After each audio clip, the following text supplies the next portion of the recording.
Imagine being locked up in jail for whistling, forced to testify in front of a jury for not walking your dog, or copping a multi-million-dollar fine for putting on a few extra pounds of fat.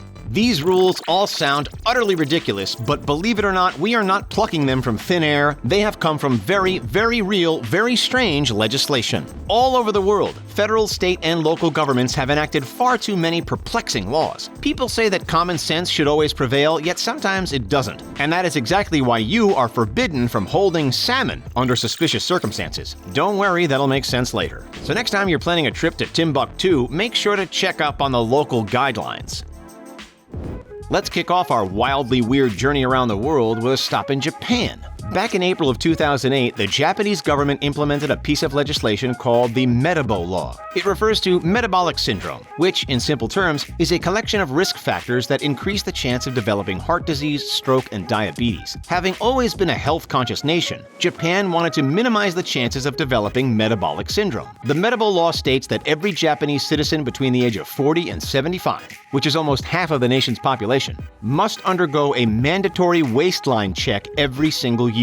For men, the maximum waist circumference is 35.4 inches, and an even slimmer 31.5 for women. Let's put that in perspective. Over in the USA, the average male waist is 40 inches. If someone's waistline is over the allowed limit, they are legally deemed to be at risk and are then directed to speak to counselors, trainers, and dietitians. For individuals, it's all about motivation and rehabilitation, and there aren't any serious imprisonment or monetary consequences. For businesses, on the other hand, heavy penalties are in place should any organization choose to overlook the government's guidelines. This is why a number of Japanese businesses employ regular, mandatory exercise sessions before or during the workday. How bad are these penalties exactly? Well, NEC, Japan's largest maker of personal computers, was facing as much as $19 million in fines. To avoid that, the company started measuring employees' waistlines and sponsored Metabolome education days for the employees' families. From Japan, we're flying about 7 hours southwest and landing in Singapore. Countless travelers elect to chew gum during takeoff and landing to allow for the air pressure to equalize inside and outside the ear. But you better make sure that you've spat it out before you officially enter Singapore. That's right, not only is it illegal to import chewing gum over Singaporean borders, but it's also illegal to chew it once you're inside the country. The logic behind this law is rather simple: to keep public spaces as clean as possible. The punishment is far from a slap on the wrist. Improper disposal of gum and carrying large quantities can result in a hefty fine of up to $1,000 for first-time offenders. Selling, on the other hand, is another kettle of fish. The first-time penalty for selling gum can be as high as 100,000 Singaporean dollars, or about 70,000 US dollars. And it could even land you in a prison for up to 2 years. Thankfully, breath mints are still fair game. Have you ever run out of gas on the freeway? Not only is it inconvenient, but it's also dangerous and extremely embarrassing. If you survey the public, most would agree that those factors act as punishment in themselves, and are as good of a lesson as any to make sure that the tank is always full in the future. Alas, in Germany, lawmakers think there needs to be a little extra incentive to avoid grinding to a halt on the side of the road. They've made it officially illegal to run out of gas on the Autobahn. But why? They think that stopping on the highway due to insufficient gas can be avoided. In the eyes of the German Road Traffic Authority, it's the result of human error and therefore punishable. What's the punishment? Fines ranging from 30 pounds up to 70, depending on the case, or around 32 to 76 US dollars. And don't even think about leaving your car and walking to the nearest gas station. You'll get another fine for that. If your next trip isn't to Germany, perhaps you're planning on something a little more offbeat, say Sri Lanka. From climbing Sigiriya to seeing elephants and marveling at the countless Buddha statues, there's plenty to do on the Teardrop Island. However, whenever you see one of those statues, you better not take a selfie with it, or you could get in serious trouble. Sri Lanka has the longest continuous history of Buddhism of any Buddhist nation, and takes their cultural traditions very seriously. By snapping a selfie with Buddha, you are physically turning your back on him, which is considered a blatant sign of disrespect. Sometimes you might get a warning. However, if the wrong situation arises, this act of disrespect is punishable by imprisonment in Sri Lanka. Similarly, tattoos of Buddha are considered equally offensive. In the past, British naturals have been refused entry to Sri Lanka or even faced deportation for having visible ink. We've all heard that underwhelming old joke, why did the chicken cross the road? To get to the other side, of course. However, what the joke masters have been hiding from us is that the chicken in question, should it hail from the American state of Georgia, isn't actually legally allowed to cross the road. We're not spitting nonsense. This is a legitimate law. If you own any chickens in the small city of Quitman, Georgia, which is here, just north of the Florida border, it is illegal to let them physically cross the road. It sounds insane, but there's merit behind this rule. Simply put, the law wants to ensure that owners have their chickens under control at all times. They don't want any chickens causing an unnecessary ruckus. What do you think? Is that crazy or is it justified? We are still not quite sure. All right, let's head back over to Asia for a moment. Some people prefer apples and some people prefer oranges, but rarely does anybody prefer the world's most foul-smelling fruit. This is the durian.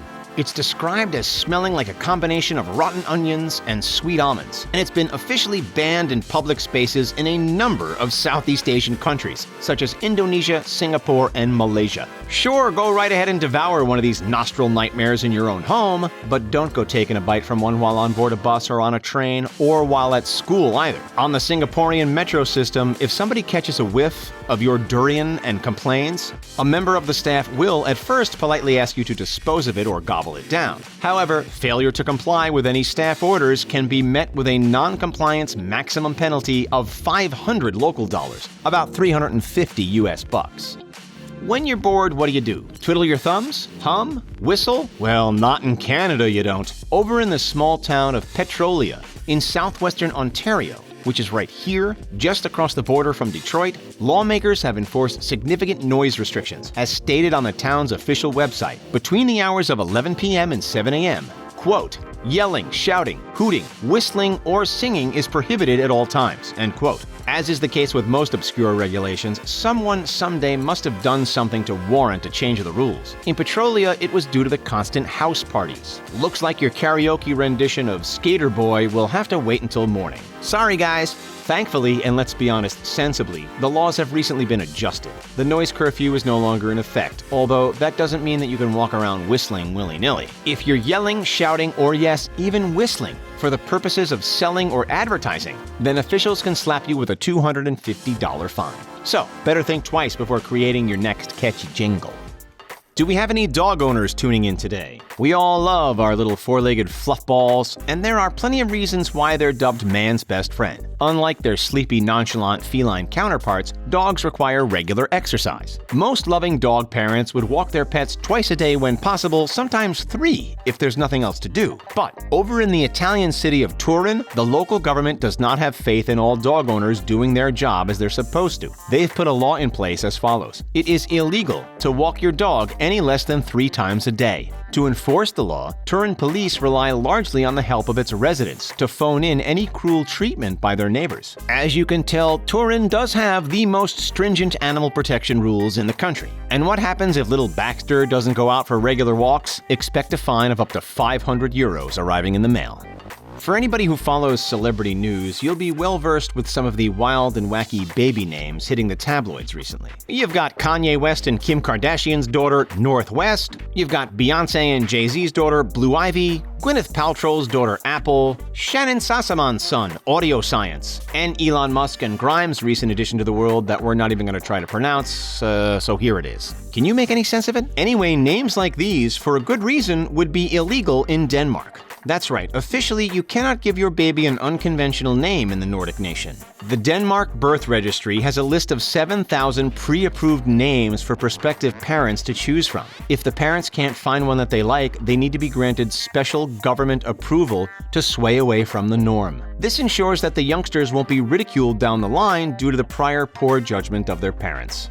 Over in England and Wales, the infamous Salmon Act of 1986 has been causing us to scratch our heads for decades. In case you were planning to suspiciously dispose of salmon, which, let's be honest, is obviously a thought that has crossed all of our minds at some point, then it's time to reconsider. Section 32 of the legally binding Salmon Act declares that it is a punishable offense to handle salmon under suspicious circumstances in England and Wales. This means if you're buying salmon in a shady back alley, or simply walking down the street holding the freshwater fish, then watch out, because the cops might be onto you. As crazy as it seems, the maximum penalty for such an act is, are you ready for this? 2 years behind bars. It all comes down to the purpose of eliminating illegal salmon fishing. So next time you're in London, just stick to restaurants.